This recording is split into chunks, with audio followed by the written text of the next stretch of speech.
السلام عليكم ورحمة الله وبركاته. اللهم صل وسلم وبارك على سيدنا محمد وعلى آله وأصحابه أجمعين. ازيكم يا حبايبي؟ عاملين ايه؟ يا رب تكونوا بخير وبأفضل صحة وأحسن حال. النهاردة جاية لكم بيوم جديد وفيديو جديد، بس قبل ما نبدأ الفيديو بتاعنا يا ريت تحطي لي اللايك والشير والاشتراك في القناة وتفعيل الزر الأحمر اللي تحت الفيديو، وتدوسي على كلمة الكل عشان كل ما انزل فيديو تتفرج عليه ويوصلك الشعر بيه. النهاردة أول يوم رمضان، كل سنة وانتم طيبين، وكل سنة والأمة العربية كلها بألف خير وبألف صحة وألف سلامة. زي ما انتم شايفين كده، اول ما صحيت دخلت على المطبخ وجهزت معايا كل حاجة. كنت ناوية ان انا اعمل محشي بتنجان ومحشي كرنب، وزي ما انتم شايفين طلعت اللبن فك اهو. كنت مولعة عليه طبعا عشان ابدأ ان انا اعمل شوية مهلبية وبتلحق اللي هي تبرد وادخلها التلاجة. وزي ما انتم شايفين معايا لفة جلاش ومعايا لحمة مفرومة برضو ناوية ان انا اعملها، وكنت برضو مطلعاها تفك والحمد لله فكت، وان شاء الله هعملها معاكم كده وتستفادوا من الفيديو باذن الله. زي ما انتم شايفين كده يا حبايبي بطلع كل حاجة معايا من بدري. طبعا لو في حاجة عايزة تفك قبل ما ابدأ فيها. فزي ما انتم شايفين كان معايا بتنجان وفلفل وكرنب، طلعت كل حاجة برضو. طلعت الكرنب اهو، كان في كذا تلجية كده بحاول ان انا اشيلها وبحطه في مية دافية برضو علشان ينزل كل التلج اللي فيه. وزي ما انتم شايفين جهزت الحلة اللي انا هحط فيها المحشي وخرطت الخضرة كده معانا وجهزت كل حاجة وغسلت طبعا البتنجان والفلفل. ودلوقتي انا بعمل في المهلبية. زي ما انتم شايفين بسيبها معايا، بفضل اقلب لحد ما تتقل معايا، وبعد ما تتقل طبعا بجهز لها الاطباق وبغرفها. زي ما انتم شايفين بسيبها برضو على النار شوية، وما بتجهز معايا بروح غرفة في الاطباق. كنت مولعة هنا على الصلصة وطفيت عليها وسبتها تبرد كده علشان طبعا اجهزها، وولعت معايا على بطة الا ربع عشان طبعا تقضينا كده وتكفينا. وزي ما انتم شايفين جهزت الحاجة اللي انا هغرف فيها المهلبية، والحاجة طبعا اللي انا هعمل بيها الجلاش على ناحية. زي ما انتم شايفين اهو يا حبايبي، برجع تاني عند المهلبية وبديها تقلبتين وبسيبها شوية لحد ما تتقل كده بروح اغرفيها. زي ما انتم شايفين كده يا حبايبي جهزت طبعا حاجة المحشي وعملت حلتين، حلة للكرنب وحلة للبتنجان، لاني ما بحبش اخلط الاتنين مع بعض، بحب يكون ده لا روحه وده لا روحه. وادي المهلبية طبعا عملتها وغرفتها طبعا في الاطباق اهو زي ما انتم شايفين كده، وهسيبها تبرد وبعد كده ادخلها في التلاجة اهو يا حبايبي. اللهم لك الحمد ولك الشكر يا رب العالمين. يا رب يكون الفيديو بتاعي عجبكم وينول رضاكم بإذن الله. زي ما انتم شايفين هنا يا حبايبي ادي البط اللي انا مولعه عليه، وادي الصلصة خدتها وحطيتها طبعا على الرز، وجهزت الحاجة بتاعت المحشي وغسلت كل حاجة معايا وبظبط الدنيا وبروح ألف في المحشي عشان طبعا أرجع للمطبخ تاني، لأن بيكون الحوض مليان كركبة وبغسلهم برضو، وحوريكوا بعد ما غسلت المطبخ ورتبت وجهزت كل حاجة. زي ما انتم شايفين كده يا حبايبي حطيت في قعر الحلة ورق اخضر وبصل وطماطم وفلفل وشوية خضرة من بتاعة المحشي، وطبعا لفيت المحشي وحطيته في كل حلة زي ما انتم شايفين كده، وشوية زيت في قعر الحلة برضو عشان ايه المحشي ما يلزقش مننا. وتحط بقى الحاجة اللي انت هتحطيها في قعر الحلة وتلف المحشي وتحطيه زي ما انتم شايفين كده. كل مدى كل ما الحوض بيتملي كراكيب، يعني لسه ادي حلة اهي هتروح على الكركبة وبلم كل حاجة وبأنجز كل حاجة عشان طبعا ما سيبش حاجة في المطبخ متسخة في الحوض، ويكون الحوض نظيف جدا ما يكونش فيه الا المواعين بتاعة الفطار بس. طبعا هرتب الدنيا دي كلها واسيب الحوض تمام وفلة وما فيهوش اي طبق حتى ولا معلقة وسخة. زي ما انتم شايفين كده جبت الطاسة دي معايا وهبتدي ان انا اتبل اللحمه المفرومه واعمل البصله بقى بالسمنه البلدي واظبط الدنيا.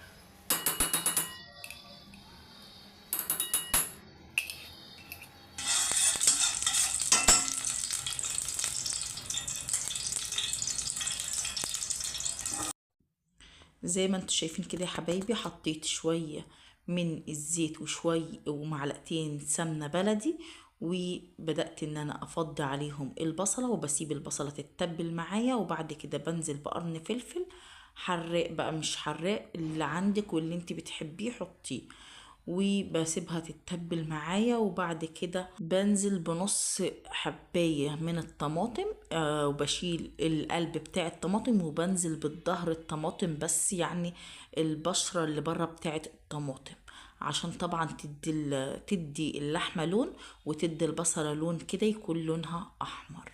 فزي ما انتوا شايفين تابعوا كده معايا وانتوا هتعرفوا انا بتكلم في ايه وبعمل ايه.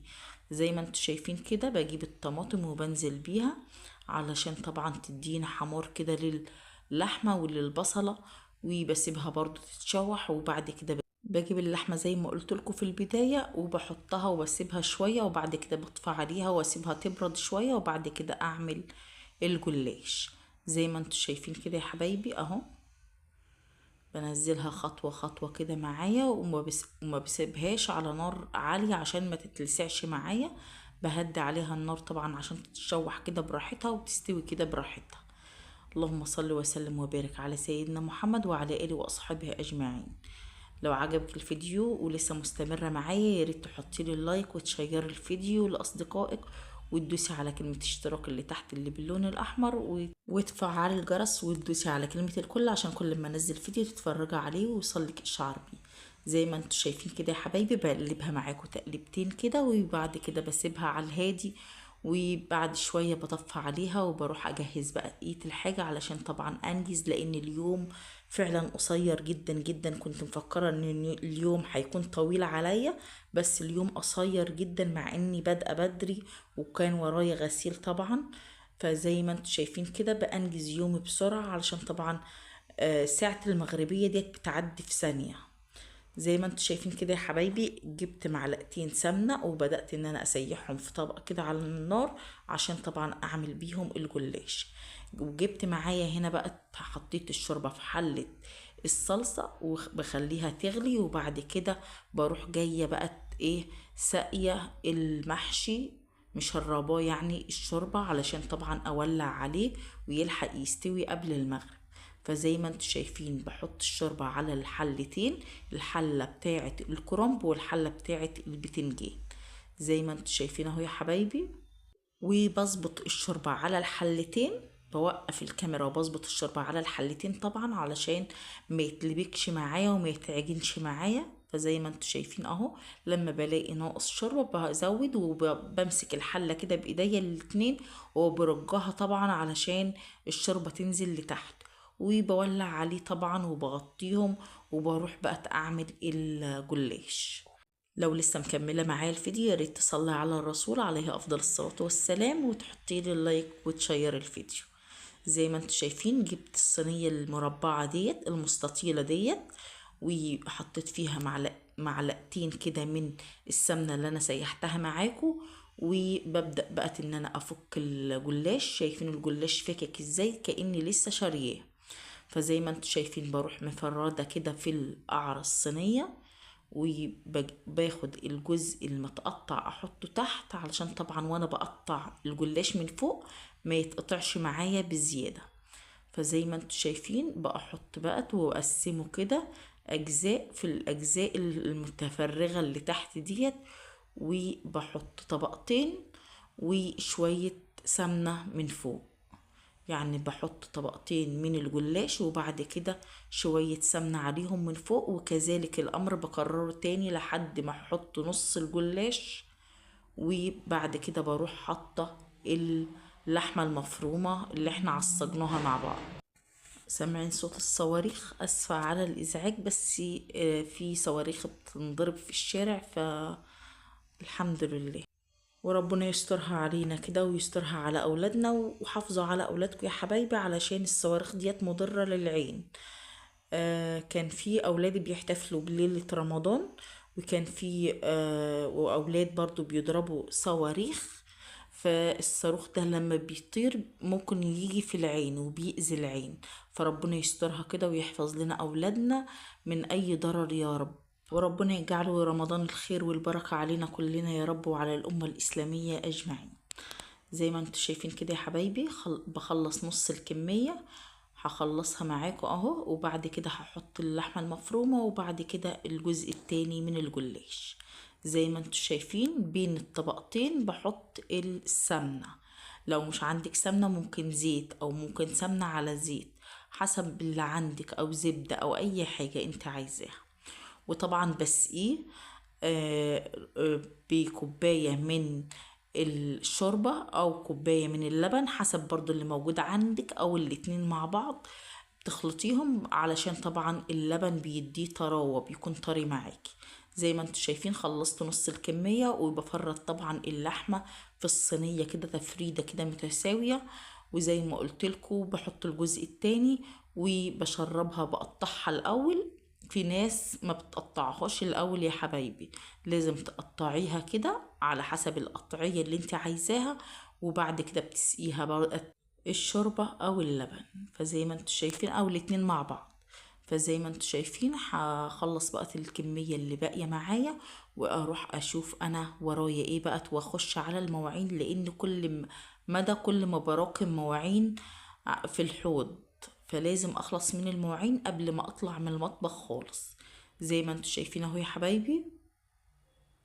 طبعا بتحطي الجلاش، ولو في قطعة زيادة بتسويها، بتتنيها كده من الصينية من الجنب، وبتحطي بقى الباقي من الجزء التاني، وبتتني برضو من الجنب زي ما انتوا شايفين اهو. وفي الاخر بترش بقى شوية سمنة من فوق علشان طبعا الوش. وطبعا انا ما بحطش بيضة على الوش نهائي.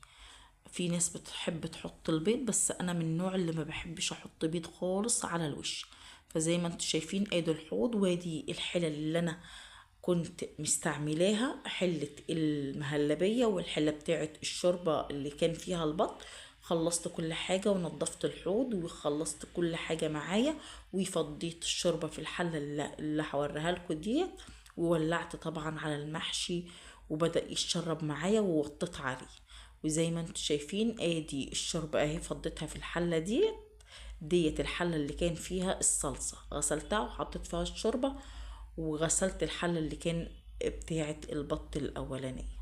وزي ما انتوا شايفين ادي المحشي اهو برضو اتشرب معايا، ومطية عليه خالص لحد يعني ما قبل المغرب بحبة بسيطة، اروح مطفية عليها بحيث الاكل يبرد معايا. وولعت هنا الفرن على الجلاش، وبسيبه شوية يتشمع، وبعد كده بنزل بكوباية اللبن او كوباية الشوربة. وزي ما انتوا شايفين يا حبايبي اهو ادي الحوض اهو، لمعت كل حاجة وسايبة كل حاجة لقبل الفطار، وكل حاجة بدخلها الفرن، وقبل الفطار ب5 دقايق بطلعها وارصها زي ما انتوا شايفين كده. ادي المحشي اهو يا حبايبي. قولولي تسلم ايدك، وقولولي رأيكم ايه في الفيديو. وزي ما انتوا شايفين كده، وادي المحشي الكرنب والبتنجان والجلاش والبط والرز وكل حاجة. وادي الشوربة كان ما شاء الله ما شاء الله. وادي البسلة اهو يا حبايبي. وادي المحشي لسه بيدخن اهو، والجلاش اهو احمر معايا ازاي، اللون بتاعه عامل ازاي، مع اني ما بحطش بيضة على الوش. فزي ما انتوا شايفين اهو. وادي المحشي، وادي الشوربة والجلاش لونه عامل ازاي اهو يا حبايبي. لو وصلتوا معايا لحد هنا من الفيديو يا ريت تحطيلي اللايك. زي ما انتوا شايفين كده يا بنات. طبعا كان المفروض اعمل سلطة، بس ما رضيتش اعمل سلطة لاني كنت عارفة ان هي مش هتتاكل، علشان اولادي بيحبوا الجلاش. فزي ما انتوا شايفين، وادي العصير اهو ما شاء الله. وبهنا يا حبايبي بيكون وصلنا معاكم لاخر الفيديو. يا ريت لو عجبك الفيديو يا ريت تحطي لي اللايك والشير والاشتراك في القناه، وتفعيل الزر الاحمر اللي تحت الفيديو، وتدوسي على كلمه الكل عشان كل ما انزل فيديو تتفرجي عليه ويوصلك اشعار بيه. والى اللقاء في فيديو اخر، والسلام عليكم ورحمه الله وبركاته.